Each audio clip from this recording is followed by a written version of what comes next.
Hello, I'm the Toycat, and welcome back to the second channel video. Today I have some more Geography of Toycat for you all. It's everyone's favorite second channel series where I talk about geography and the world and stuff. And today I want to talk about part of the world which has always intrigued me so much. Like, as soon as I first heard about it, I was just like, oh, there's just a magical, line that we've drawn in the sand. And obviously it makes sense because the Earth is a perfect sphere, which means you can divide it in a whole bunch of ways down the middle. However, one way we can all agree that you can divide it down the middle because of the North and South Pole is the equator. So the equator is this line right here. So as you can see, the little dashed line you see on Google Maps till you zoom too far in, it's the dashed line right there that basically signifies the different, the southern point where you go from being in the north to being in the south. There's so many interesting things just about the sun transition of like, you're switching hemispheres along this line that I find interesting by itself, but also, the equatorial countries are kind of interesting themselves. It goes through 11 of them, and it's they're all in parts of the world that you don't necessarily hear too much about, so let's learn about some of those countries too. But also, there's just a lot of interesting things to do with this north-south thing that I wanted to go through in today's video, and as well as like misconceptions I had about it that hopefully you all do enjoy. So with that said, let's get straight into it, shall we? And let's start with the countries that are along the equator, because you can all see the equator line right here. It's pretty easy to follow. It's a straight line again, and it's actually the widest point around the Earth because pretty much anyway, the perfect way would be the Earth isn't actually an exact sphere, but if the Earth was an exact sphere, which it is close to, this would be the widest point around the Earth, which it pretty much is, like I said, and it's over 40,000 kilometers or 25,000 miles if you wanted to go all the way around that sort of thing. So it's the longest point around or through the Earth, and again, 25,000 miles. So again, if you want to take the longest trip around the globe, which I don't know why anyone's wanting to do it that way, you would go around the equator. So there's your little fun fact, whereas it'd be a lot shorter if you went around, near the top or the bottom, because that's how spheres work. So yeah, with that said, though, now we can actually get straight into the countries around, this giant massive thing, because even though it is the widest, horizontal line across the Earth, because it doesn't necessarily cover too much landmass, it means there aren't as many countries you might figure. There is 11 of them, the first of which is actually named after the equator. It's Ecuador. So yeah, Ecuador is the Spanish word for equator, so it's basically called Equator, but obviously it's a Spanish country, or Spanish-speaking country, and yeah, Ecuador is known for a whole bunch of things, not just the, equator thing,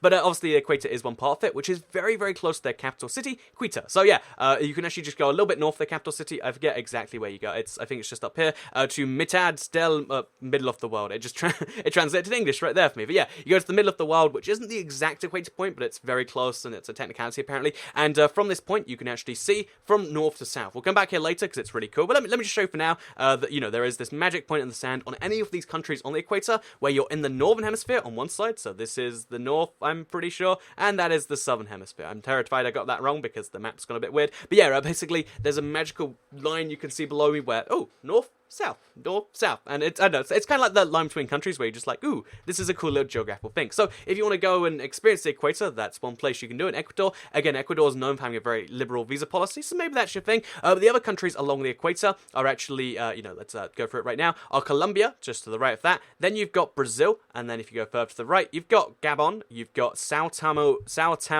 and Principe, I'm terrible at names, the country names, I'm sorry, Republic of the Congo, we've got Democratic Republic of the Congo, and then after that, we've got Uganda, we've got Kenya, we've got Somalia, and then we've got Indonesia. 11 countries, assuming I said 11, and if I didn't, then whatever number I said. No, it is 11, but pretty sure I went through them right now, but I can't really go back and count.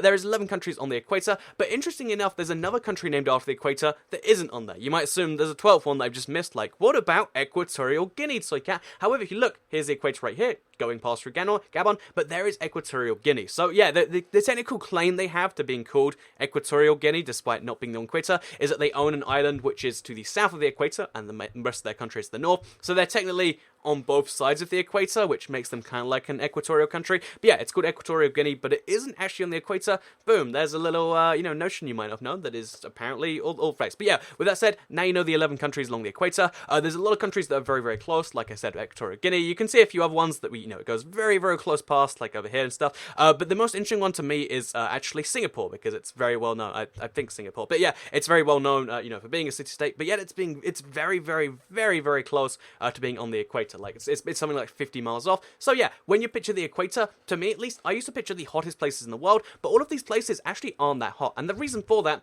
at least to some extent, is because unlike, certain other places, because the hottest place, as it so turns out, is actually a place called Death Valley in California, all the way up here, nowhere near the equator. I used to just figure the further down south towards the equator, the hotter it got, and although there's some truth to that, it's not because of the equator, it's with a whole bunch of coincidences and winds, and I'm not a meteorologist, but the hottest places on Earth are not actually the equator, it's actually everywhere else in the world. But the interesting thing about the temperatures along the equator is the fact that they're pretty constant all year round. So keep in mind that although there is variations because of other factors, because of the fact that their day-night cycles and their, and therefore, their day-night cycles and therefore, the actual sun time they have is roughly the same all year round. It means that, their mean weathers for pretty much every month stay pretty close to each other. So, for instance, all like 12 months of the year have maybe like a few degrees of variation. Talking Celsius here, not, any other degrees.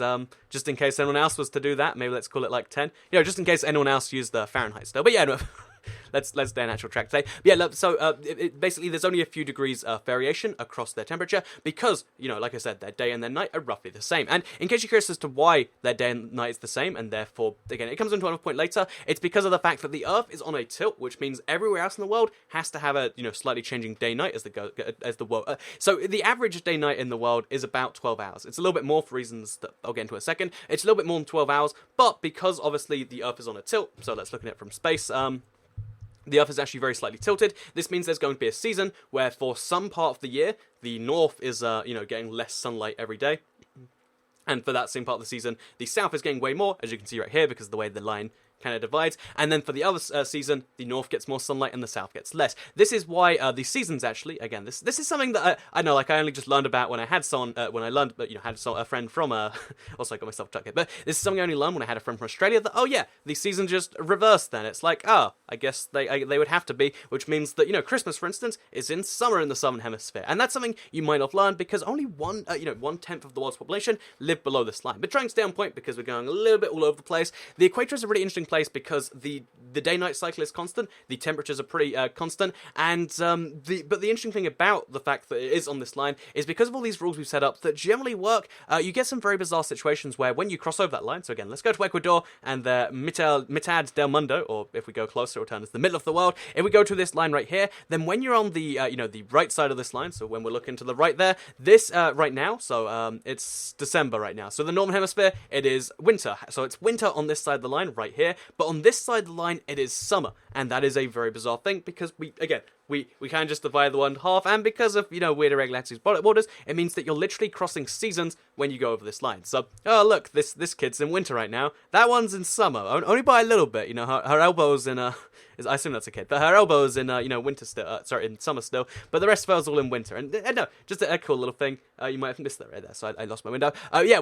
So there you go. There are your facts about the equator. It's really cool. One, because it goes through so many countries. Two, because it's in a part of the world that, it goes through a lot of countries that you don't necessarily hear about all necessarily. Like, again, the DR Congo thing is something that's amazingly interesting to me. There's just all these, parts of the world that are just on the equator, and there's so many interesting things about all these equatorial countries because they have to struggle with having two seasons technically going on at once. The fact that all of their seasons are roughly equal, and there's a lot of reasons that variation is kind of a good thing, and basically that's a kind of thing right there. Before we go, there is one more thing actually I wanted to mention, and that is the fact that their day-night, you might figure, oh, it's 12 hours each way.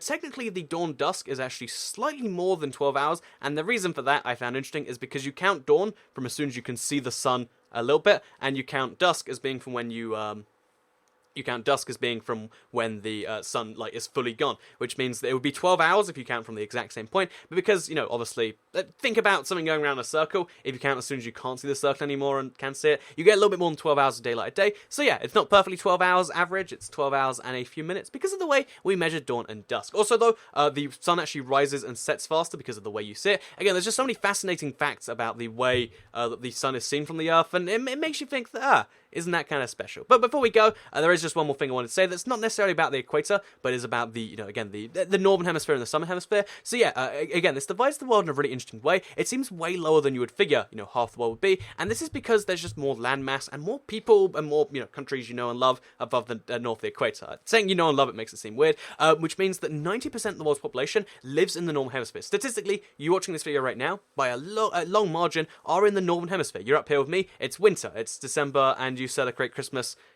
with snowy themes. But 10% of the world's population lives down here, and what's even more bizarre about that to me, and it's one of these weird, just anomalies about the Earth, is the fact that all of the, what's called a more economically developed country in the world, besides one, are in the Northern Hemisphere. So here's a map, for instance. As you can see, every single one of them in the Northern Hemisphere. And although you can obviously work out the reasons for why that is, it's still just a very interesting, fact, right, that every single one of the countries below in the Southern Hemisphere, besides, I guess it's 2 actually, because it's a continent. But you know, with just a couple of exceptions right there, I'll consider, you know, on the lesser side of things. I found that very interesting. Maybe all of you do too. There's just a random north-south divide in the world, and if you want to go experience it and experience what it's like to have 2 seasons in 20 seconds, then maybe the Equator's for you. Again, you've got 11 countries to visit. Brazil's one cool one. Colombia's kind of cool, I hear. I mean, they're all pretty cool countries, I should say. And but Ecuador is the one that is called Equator, and therefore it's the subject of today's video, and I hope you all did learn something about it. So with that said, hope you all enjoyed the video.